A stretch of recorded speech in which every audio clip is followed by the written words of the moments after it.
মানি, নবী মানির সংবাদ বাহক। সংবাদ যারা বহন করে তাদেরকে আমরা সাংবাদিক বলি। এই অর্থে নবীজি সাংবাদিক ছিলেন।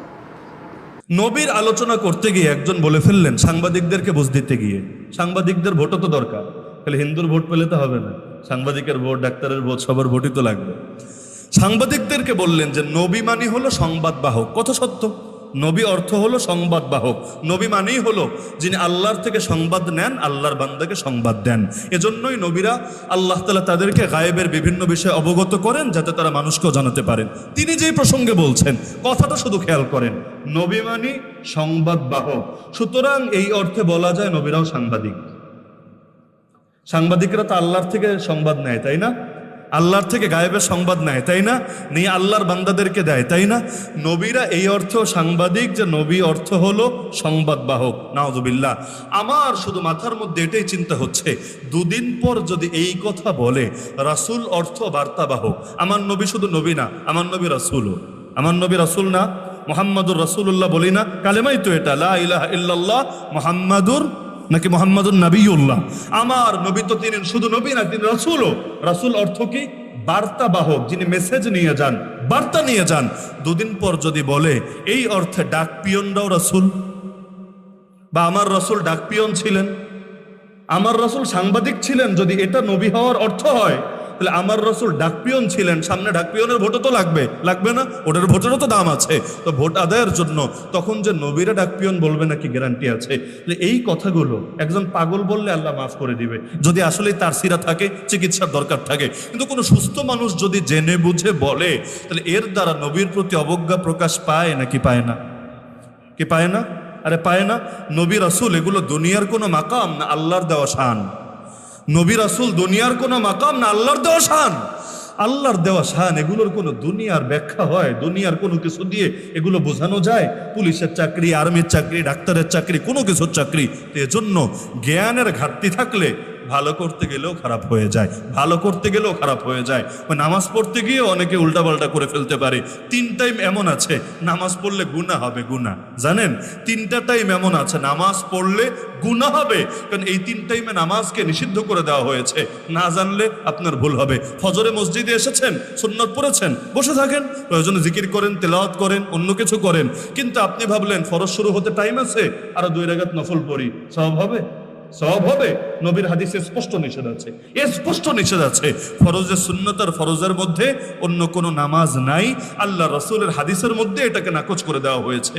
তাহলে ইলমে ঘাটতি থাকলে নামাজ পড়তে গেলেও ঝামেলা হতে পারে, রোজা রাখতে গেলেও ঝামেলা হতে পারে। ঈদের দিন রোজা রাখলে কয়টা নাকি হবে? 10-20টা হবে তো। এমন কি ওই আজান দেওয়ার আগে অনেক এলাকায় দুরূদ শরীফ পড়ে না? কিশোরগঞ্জেও আছে, বহুত আছে, বহুত আছে। আজান দেওয়ার আগে মাইক ছেড়ে দুরূদ শরীফ পড়ে, কারণ তারা বেলালের চাইতেও ভালো আজান দিতে চায়, নবীর চাইতেও সুন্দর আজান উপস্থাপন করতে চায়। তারা বলবে আরে দুরূদ শরীফ তো ভালো জিনিস, পড়লে সমস্যা কোথায়? তো ভাই খালি কি দুরূদ শরীফ ভালো জিনিস? কোরআন শরীফে তো সর্বোচ্চ জান্নাতে চলে গেছে, তুমি এর উপরে কই যাবা? একের উপরে গেলে ঘোড়ার ডিম পাওয়া লাগবে। 3-এর উপরে 2, 2-এর উপরে 1। 1 নাম্বার হলেও দাম আছে। মাদ্রাসার 1 নাম্বার ছাত্র, ফার্স্ট বয়, বহুত দাম। কিন্তু 1 নম্বরও যদি কারো ভালো না লাগে, এর উপরে যাবে, এর উপরে ঘোড়ার ডিম আছে, ঘোড়ার ডিম, ওইটা ফেলে মান ইজ্জত সব যাবে। কিছু মানুষ ইসলাম রে এমন ধরা ধরে, এমন ধরা ধরে, এমন ধরা ধরে, নবীর আদর্শ ভাল লাগে না, সাহাবীদের আদর্শ ভাল লাগে না, এর চাইতেও বেশি কিছু করতে গিয়া সব বরবাদ করে ছাড়ে। খ্রিস্টানরাও করেছিল একই কাজ, বৈরাগ্যবাদ আবিষ্কার করেছে। বিয়ে শাদী করার কি দরকার? বিয়ে শাদী টেনশন, বিয়ে শাদী বাদ দিয়ে জঙ্গলে চলে যাবে, আল্লাহর ইবাদত করে উল্টে ফেলবে। এখনো মাঝে মাঝে দেখবেন অমুক গির্জার মধ্যে বলাৎকার হচ্ছে, তমুক মন্দিরের মধ্যে এগুলো হচ্ছে। কারা কারা করছে? এমন এমন লোকেরা করছে যারা সারা জীবন বিয়ে করবে না সিদ্ধান্ত নিয়েছে ভগবান রে, ঈশ্বর রে খুশি করবে বলে। তো ঈশ্বর রে, ভগবান রে খুশি করবে বলে বিয়ে করা যাবে না, আকাম কুকাম ঠিকই চলবে। এটা কি ভণ্ডামি না? এজন্য ন্যাচারাল জিনিস যেটা, আল্লাহ তো এটাকে স্বীকৃতি দিয়ে দিয়েছেন। বান্দা, আল্লাহ বলে দিয়েছেন তোরা বিয়ে কর 2টা, না হলে 3টা, না হলে 4টা। আর যদি আশঙ্কা করিস ইনসাফ করতে না পারবি, তাহলে 1টা। 1-এর কথা বলেছেন সবার লাস্টে, শুরু করেছেন কত দিয়ে? নারীরা রাগ করেন না বয়ান শুনে, কোরআনে সূরা নিসার আয়াতের অর্থই এটা, ফানকিহু মা তাবা লাকুম মিনান নিসা, যে নারীদেরকে তোমাদের ভালো লাগে তোমরা তাদেরকে বিয়ে করো। মাসনা, কয়টা? ওয়া সুলাসা, তিনটা, অরুবা চারটা। ফাইন খিফতুম আল্লাহ তাদিলু, যদি ডর হয় ভয় হয় না ইনসাফ রাখতে পারবা না, তোমার বহু ঝামেলা বহু ডিস্টার্ব, তাহলে ঠিক আছে ফাওয়াহিদা, তাহলে কয়টা? একটা। তাহলে এই যে 4 পর্যন্ত আল্লাহ স্বীকৃতি দিলেন কেন? কারণ আল্লাহ বান্দার দুর্বলতা জানেন, আল্লাহ বান্দার দুর্বলতা জানেন, এই দুর্বলতাকে আল্লাহ স্বীকৃতি দিয়েছেন। এখন কেউ যদি আল্লাহর চাইতে বেশি বুঝতে চায় তাহলে ও তো লাস্টে গিয়ে ঝামেলায় পড়বেই পড়বে। এজন্য নবীর আদর্শ হুবহু বাস্তবায়ন করার জন্য জানা লাগবে না?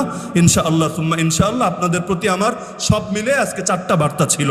1 নম্বর বার্তা হলো রমজানের আগে আমরা কোরআন শিখবো ইনশাআল্লাহ, সবাই নিয়ত করেছেন তো ইনশাআল্লাহ। 2 নম্বর বার্তা হলো নবীর আদর্শ আমরা বাস্তবায়ন করব। 1 নম্বরে ব্যক্তি জীবনে, 2 নম্বরে পরিবারে, 3 নম্বরে সমাজে, 4 নম্বরে আল্লাহ তৌফিক দিলে, আল্লাহ তৌফিক দিলে রাষ্ট্রে এবং গোটা বিশ্বে, শুধু রাষ্ট্রে না, রাষ্ট্রে এবং গোটা বিশ্বে। আর 3 নম্বর বার্তা আমার ছিল, সেটা হলো আগে তো জানতে হবে পরে না মানতে হবে, আগে তো জানতে হবে পরে না মানতে হবে। এজন্য নবীর আদর্শ যারা পড়তে জানেন তারা পড়ে পড়ে হলেও জানার চেষ্টা করেন, যারা পড়তে জানেন না শুনে শুনে হলেও জানার চেষ্টা করেন। আর সর্বশেষ বার্তা, যতটুকু জানবেন জিন্দেগিতে বাস্তবায়নের চেষ্টা করবেন, যতটুকু জানবেন, একটা জানলে ওই একটা শুরু করে দেন, পারবেন তো ইনশাআল্লাহ। আল্লাহ সবাইকে তৌফিক দান করুন।